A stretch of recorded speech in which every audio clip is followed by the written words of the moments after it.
When Hellmann's left us, Paul made a joke in public, on Facebook. And he said, "Don't worry, South Africa, we've got you." And the next day, there was almost a product. 28 days later, I think I counted, you launched. And Paul is going to tell us that story. So I was following the story with my students in class every week, looking what they were doing as a case study on product development and supply chain in South Africa. And I felt so passionate about what they're doing, a truly South African brand, that I reached out on Facebook, which most companies ignore you if you do that. But I had an email back from Paul within minutes, and next day we had him booked for the conference. So thank you, Paul. I'm sure we're going to have lots of fun with your talk this afternoon. Please, audience, remember to fill out your speaker evaluation form so Paul can also win the prize for the best speaker. I'm sure he's going to deserve that. And at the end, I will remind you again. Thank you, Paul. Over to you. Cool. Okay, I'm assuming this thing's working. I'm going to start from the position that you guys have got no idea who I am or what I do. So just bear with me for a few seconds, despite that introduction. So let's see. Where does this work, guys? You know, Jenny suggested there'd be no problems, but okay, there we go. All right. Quick introduction. So my name is Paul Raphaely. I'm Cape Town born and bred. I'm a failed architecture student and a lapsed product brand manager for a liquor company. One day, my then girlfriend said, maybe we should start a food company, and I came up with a stupid name. It's now 24 years later. We've got about 60 employees, 300 products. We export to about 20 different countries. We do a fair amount of private label. I have 8 goldfish, 3 dogs, 2 kids I can't afford. And then there's this. We employ about 60-odd people. We've trained from the ground up. This is exactly what you would call a homegrown industry. We started with products like the rubs. I think hopefully a few of you will know the rubs. But we now have about 8 different categories. Like I said, roughly 300 SKUs, everything from liquid concentrated stocks to, I'm hoping, the thing that will kick Nesquik out of the country eventually. This is a reduced sugar choc milk. The skinny hot chocolate is our #1 seller in the range. The one thing you'll note with almost everything we do is that we are comprehensively schizophrenic in our product development strategy. There is no one thread that bonds it all, except that we just felt like having it. So there's never been any market research. We never stopped for a second to ask if anyone wants stuff. We just kind of do it, which sort of feels like our government sometimes, but anyway. At the core of everything, sorry, just quickly, I never knew there was a prize for best speaker, but now that I do, yeah. At the core of everything NOMU does, including the speech, hopefully, is that if you aren't breaking through the clutter, you are just adding to it. This was something that was taught to me on my very first day in advertising. So this is something you'll see again as a fairly solid thread through a lot of what we do with NOMU, and it plays to the actual theme of why I think you guys wanted me to speak here today. The other thing you'll learn, I like military history, and right at the core of NOMU's heart is this Admiral Lord Horatio Nelson. Never mind maneuvers, boys, just go straight at him. There's a kind of a gung-ho stupidity at the heart of NOMU, a kind of a brain-dead optimism that you can try anything and maybe get away with it, right? And I think, again, for the purposes of what I'm going to tell you now, if we didn't believe those 2 basic tenets, I think we probably wouldn't have gotten out of bed that day. Before I go any further, also, please remember, this was all started, this exercise in mayonnaise was started because we did something called a tactical ad. A tactical ad is opportunism at its core. It's what happens when the environment presents you with an excellent tag, a brilliant platform to either make a joke or a statement or something. Nando's are the absolute past masters of tactical advertising. We've done a few of them too. Once upon a time, there was fish paste in this country, and when it was cancelled, we thought we wouldn't make a joke. We made a joke about fish paste eventually, and it didn't go down so well. But at the time, we said, everybody calm down, we're still in business, sort of thing, and nothing fishy going on here. And then when the sin taxes were revisited by our esteemed luminaries in charge, we said, decadent hot chocolate? Absolutely. Sinful? Not at all, according to the 2022 national budget, anyway. And then Elon, our friend, made a remark. He's not my friend, I was just joking. Elon made a throwaway remark that, chocolate milk is quite lekker, he said, on Twitter. So that left roughly 300 million Americans wondering what the word lekker was. But I spotted this, And we said, dear Elon, if you want chocolate milk, that's basically rocket science. With love from Cape Town. It's tactical, it's responsive, it's what you can do when you don't have to go through layers and layers of brand messaging approval. And I hate to break it to everyone, but I am the agency, which means like there is no approval or permissions at NOMU. I get out of bed every morning and think, how can I ruin Nestlé's day? So if anyone in the room from Nestlé, I've devoted myself completely to ruining your day. Somebody ruined Ukraine's day last year, so we decided to have it, no, you can't have our hot chocolate ad. Didn't go down so well with a couple of people, but doesn't matter. The hot chocolate went down really well with everyone else. And then we all love a bit of steak capture in this country. This is when we thought certain people in Dubai were going to be brought back here and face trial. But that also amazingly, it didn't go down that well in the end.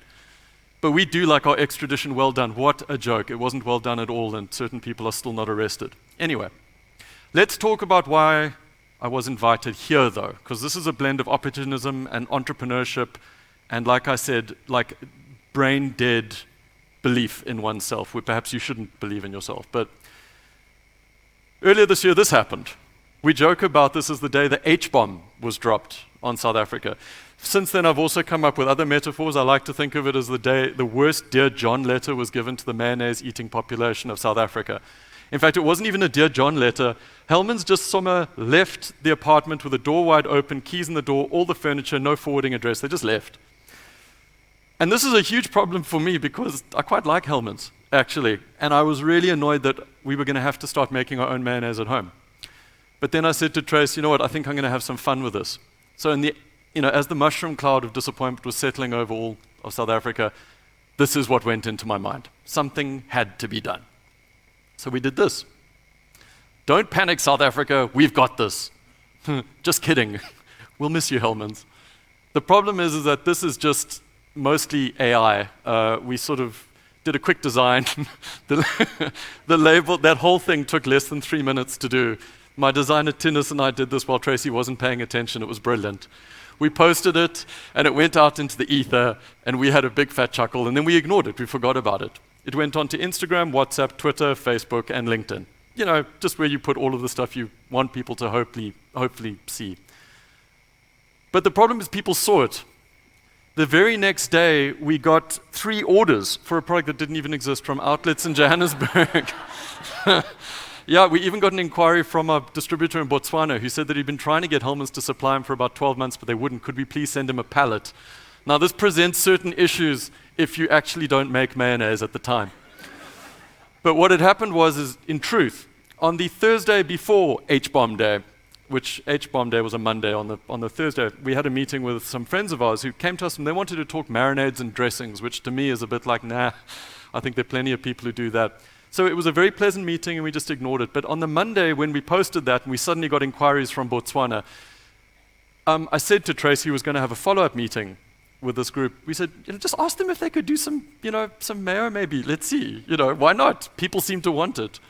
So that was on the Monday. We went for the meeting on the Friday, and what they'd done, as you can see, is they had basically printed out those stupid ads, and they'd cut them out and they'd stuck them over 10 production-ready mayonnaise. So now we've got a bit of a problem, right? Because clearly there's something that we can do. So of course we had to do this. Don't panic, South Africa, we've got this. And then we scratched out the just kidding, and we said, watch this space. And that had an unintended consequence as well. This guy called me, Bruce Whitfield, and he said, can I please interview you tonight? So that was on the Friday. So Monday we won't run the one ad. On the Friday, Bruce wants to interview me about a product, let me remind you, that does not exist. Knowing how Bruce likes to, he seriously taunts me on air. He likes to invite me on to talk about labor legislation, and then he ambushes me. I wasn't going to let him do this because I thought maybe Helmans would put a hit out on me. So I said, no, Bruce, you can't interview me. But quickly I called Yuppie Chef and I said, look, we've got this idea. Maybe you've seen the mayonnaise. And it turns out that actually Yuppie had seen it. So I said, look, if we can do this, remember the clock is now running, we've got 1 week in. I said, if we can do this, would you like to be the exclusive online distribution solution? We'll even give you a few days before we make it available on our own site. And they said, you know what? This is so much fun, crucial word, cool, let's do it. So Yuppie Chef already agrees to take at least half of what we produce, but again, we haven't produced anything. Then over the weekend, I'm thinking, hang on, I think we could actually do something really cool here, because now I'm getting quite excited. Tracy is still in complete disbelief about what's going on. She's trying to ignore me, and I'm going, no, this is definitely happening. But I call the Peninsula School Feeding Association. I say to them, look, would you guys like to partner on this? Because it would be amazing for you to also be a vocal voice behind something that is a complete experiment. But we don't want the South African public to feel we were being opportunistic about this. We don't want anyone to feel like we were just taking a chance at anyone's expense. How about we give you guys all of the proceeds of, say, the first 1,000 jars? Because now 1,000 is being floated as the defensible number that we can take to trade. And Peninsula School Feeding says, are you mad? Yes, this sounds like fun. Sure, cool. So they gave us the logo, which I couldn't believe. So now we start telling everyone, no, the first 1,000 jars are going to be given, all the proceeds, 100% will go to Peninsula School Feeding. So obviously we then had to do this. So it's the same ad, remember, that took less than 3 minutes. Now it's officially in production. Crucially, the label still needs some work though. Because at this point, Tracy, now we're about 2 weeks into this joke, and Tracy is like, nope, actually if you want to do this, I'm going to have to fix the label for you. So Tinus and my label gets chucked out the door, and we begin doing some label design. Within about 2 hours, we've got a digital print of what we think a speculative label design might be. But remember, we've been doing this for about 23 years, so we sort of know a bit about packaging. So it's not like we were trying to figure this out from scratch. We kind of knew where things had to be. Slight advantage, perhaps. I wasn't doing this in my garage. But now the problem is we know we've got 1,000 jars coming. We've got to tell someone where they can get it. So we start running these sorts of things. And apologies in advance, I hope it's not too loud.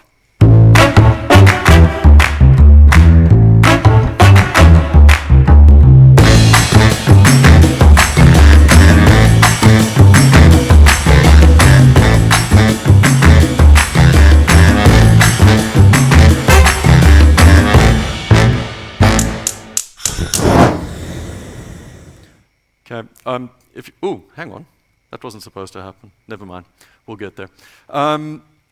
Crucially, I told everyone from the beginning, stocks are extremely limited. We only had 1,000 jars. The problem is that by the time that ran, Yuppie Chef had taken more than half, and we had supplied exactly two cases, pack of 12, so 24 units to like a pre-selected list of the top 20 spas that we had in the country, knowing full well there was no way we were going to get Checkers or Pick n Pay to list it in a time frame that would enable us to get rid of it all very quickly.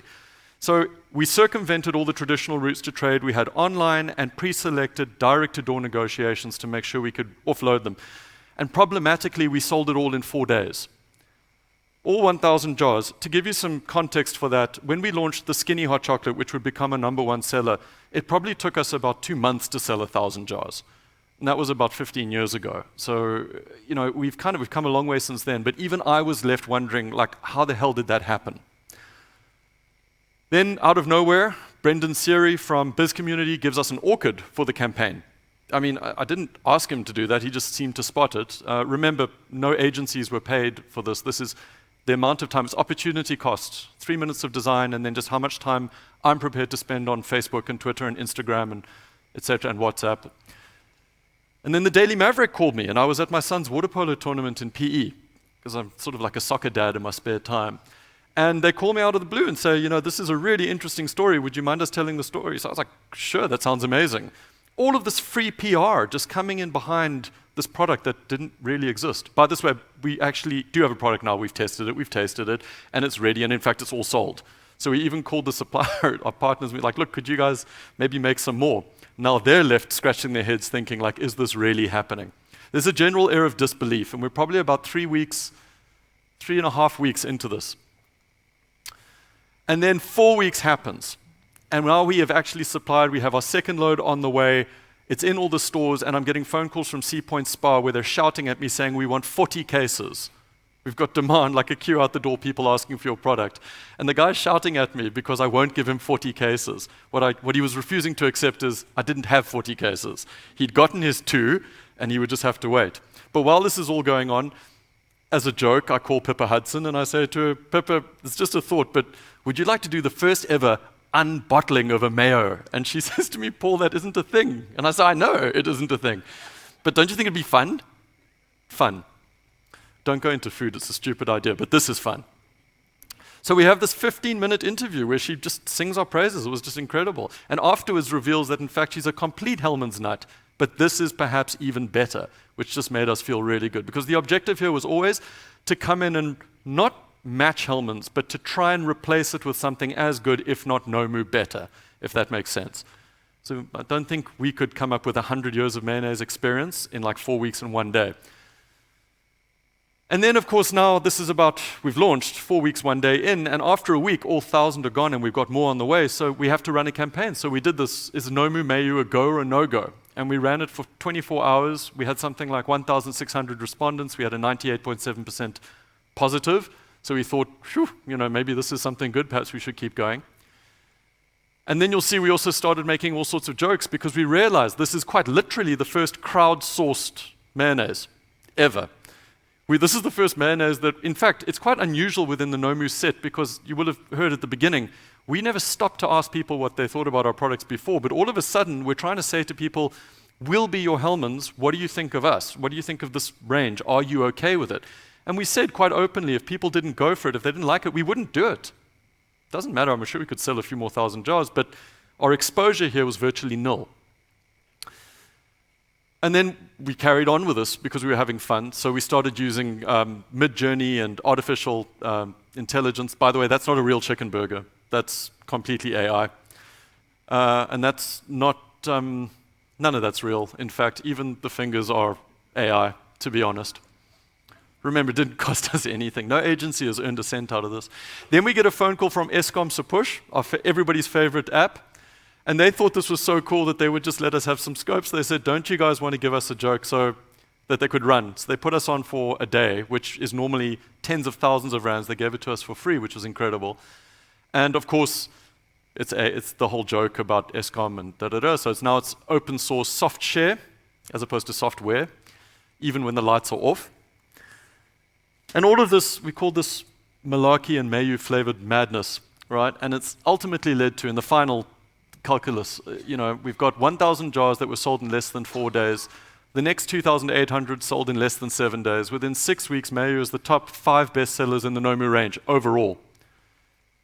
And a percentage, sorry, there's a speller here. It's a percentage of all the jars now continuously goes to the Peninsula School Feeding, which is more than I can say for Hellmann's.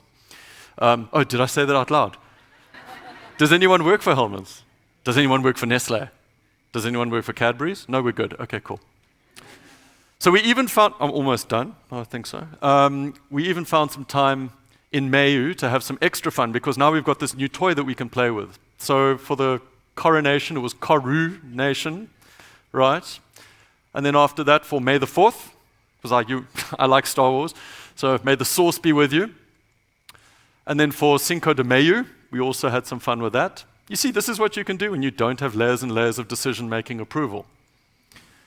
In conclusion, I think just to try and make this succinct and quick, South Africa, in my mind, sincerely, is a remarkable country. It really is quite unusual.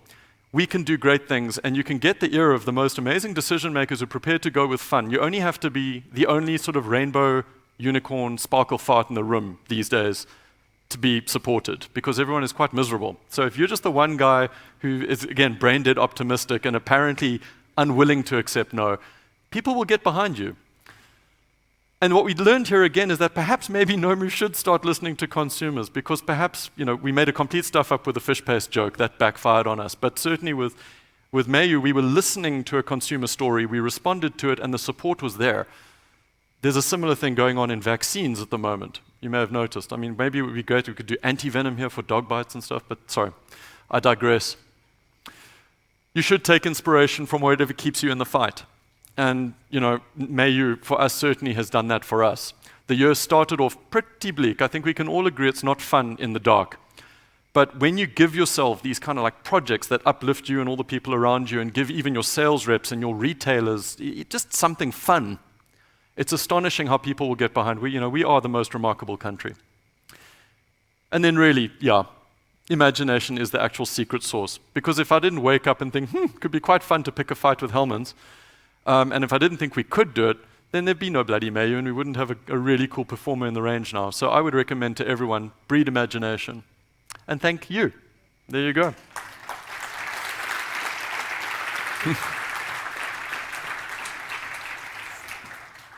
Thank you, Paul. We'll take some questions from the audience. Who would like to ask Paul something?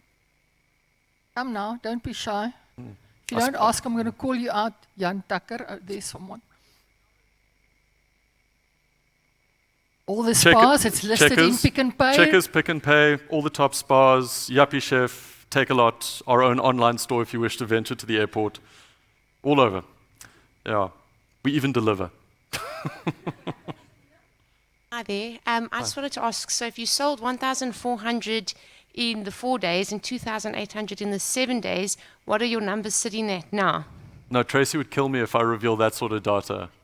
You know what, I think the tactical way to answer that is we have chosen to take as little risk as possible because South Africa is a risky place. So we're working on exactly the amount that we can make without causing any unnecessary waste. So we even have continued with the scarcity story to the retailers. We've even said to them, like, we may not have enough. If you need it, you must order now. And it's actually worked really well because that kind of urgency behind the range has allowed a different layer of communication with the outlets, which has been fantastic at this point. We're not quite where we need to go, but I mean, I will also say that we're growing at between 18 and 25% every month at this point. So it's tracking in the right direction, and this is still winter. I mean, here's an interesting fact. I don't know if any of you realize this, but the imported mayonnaise category in this country is worth about 63 million rand in total. Hellman's just walked away from it. They just said, you know what, we've lost a factory, we can't find chicken eggs, we have had riots and floods in KZN, it's not worth it. That's the imported price. And the retailers said, we're not going to accept it. And they said, well, if you're not going to accept it, we're out of here.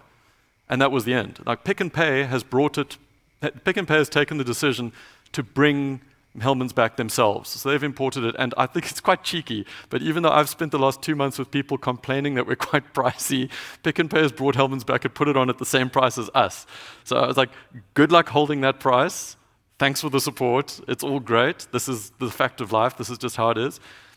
But I've been astonished at what the mayonnaise market actually looks like in this country.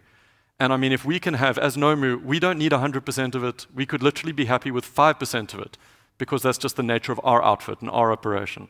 So the truth is the numbers would seem unremarkable to this audience perhaps, but in our world, trying to pay for private schooling, which is no joke, they're doing fine. And I'm okay with them to do fine. I'm looking forward to summer, because I think summer is going to be the real tester. Right now I'm selling hot chocolate, and Mayo is just a wonderful little Jack Russell in the team. You know, it's just yap, yap, yap, yap, yap. It's great. In fact, right now it's actually more of a border collie. But I'm sorry, I can't give a direct answer. I hope that's okay. Okay. Yeah, thanks for some great inspiration this afternoon. If I can ask, what is your approach to dealing with the red tape that surrounds your organization but is outside of it? How do you deal with that red tape? Oof, where do I start? Should we start with employment equity, or should we start with the F178s and Euro 1s and all this? I mean, which red tape in particular? It's just Tracy and I. We have no external funding in the business. Tracy does just about everything in the business. I do everything else. So I think the correct answer is, how do we deal with it? We just have to. We just deal with it. And some of it, in fact, I'll make another complete admission to this hall right here.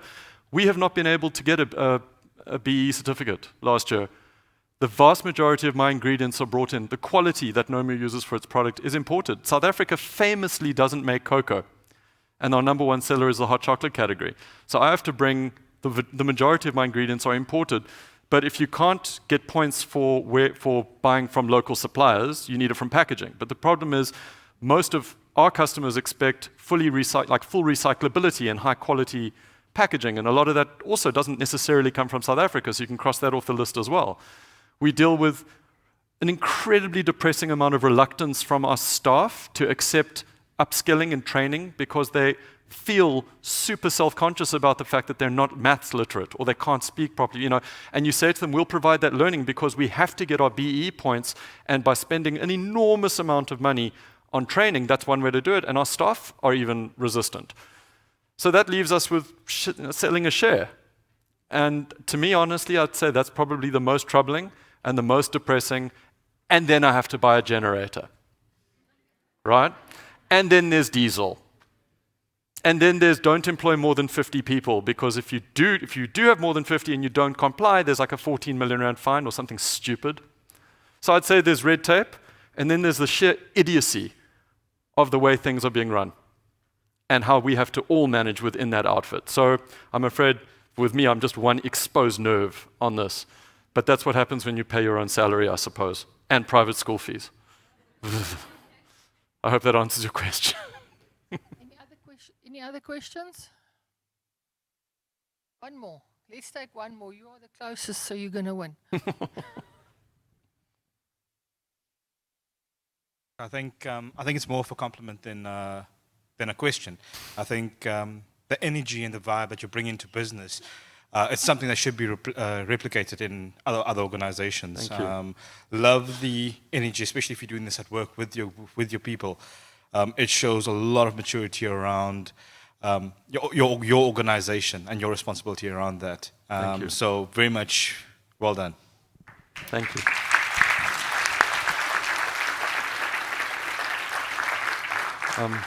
Do we have time for one more question? By all means. I'm going to have to go with you. Okay. Does no one want to know anything about military history? I thought that was an obvious cue.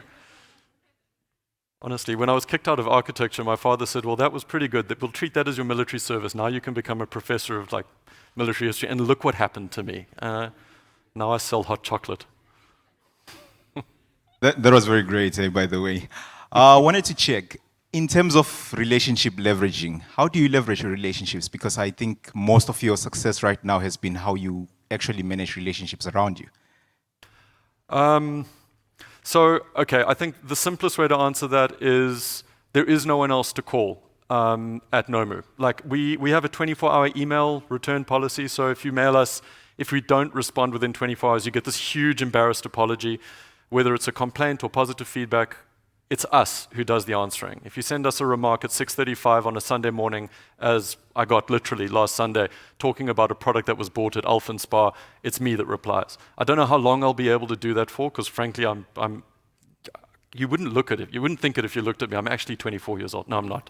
It's a lie. But I'd say when a retailer needs to get an answer, he calls Tracy or I. If a journalist wants to get a quote, they don't have to go through a PR company. I'd say our biggest strength is probably the fact that for the meantime, we put ourselves front and center, right at the sticky, nasty, pointy end of the spear. Beyond that, I think we've got a few basic philosophies. The one is that everybody needs to be noticed, no matter how big or small the comment or feedback. We have a real habit of trying to make sure everyone gets attention. So that means if a staff member is having a bad time, they know our door is always open. They can come in and talk to us about absolutely anything. But wherever it's possible, we also try and give back. A big part of our relationship management is also our corporate give back and social give back. So we're involved in about, at this stage, 10 different organizations. I'd say give back is a huge part of it. And the other thing, I suppose, the final thing is that we don't have a marketing budget. In 24 years, we've never had a formal marketing budget. We give when we can, and we try to build when we can, and we're trying to do that in an increasingly difficult sort of general environment as well. And perhaps the best way to keep your relationships going in that situation is just don't be a dwarf, just be a mensch. I don't know. So I hope that's a good answer. I don't know. Yeah. Thank you so much, Paul. Did I win? You won for me.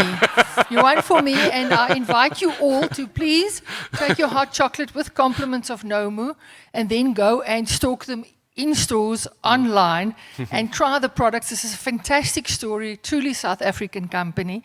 This year for me was a very hard one, I think for all of us. When Paul and I were speaking just before we started, I'd never met Paul before in person. We had a few sessions online to talk about this after I Facebook stalked him, so #relationships, it does work. And I gave him a hug, and it's so nice, and he asked me, what is the feeling? How are people? Are they positive? And I said, at the conference, I'm experiencing this positive vibe. I'm seeing it in the people that are here. They are looking forward again. There is hope. In all of the sessions that we've had, people have been incredibly positive. This year for me has been mostly 5 things. ChatGPT, Andre de Ruyter, Thabo Bester, the Rand at 19 Rand 78, almost Andre de Ruyter there, and then cholera in Gauteng. But the cherry on the cake, and this is what I didn't say on Friday at the other summit where I was speaking about these topics, is that I was saving NOMU. The light in the shining light in the tunnel all around for me has been this incredible journey to see how a South African company like NOMU can invent a product overnight from thin air and actually deliver on it. When Paul first talked to us about this, you mentioned to do this while there is load shedding. To do this while we have all of the regulatory challenges as well. To do this in a country like South Africa, where we hardly have water or electricity at any given point in time, this is what can be done. So thank you for being our role model. Go and invent a lot more products. We are there. You've just got 700 more customers. And if you don't buy, I will Facebook stalk you until you buy. Please support. Please remember to fill out your speaker evaluation form, and let's give a big warm thank you to Paul. Thank you, Paul. Thank you, guys. Okay.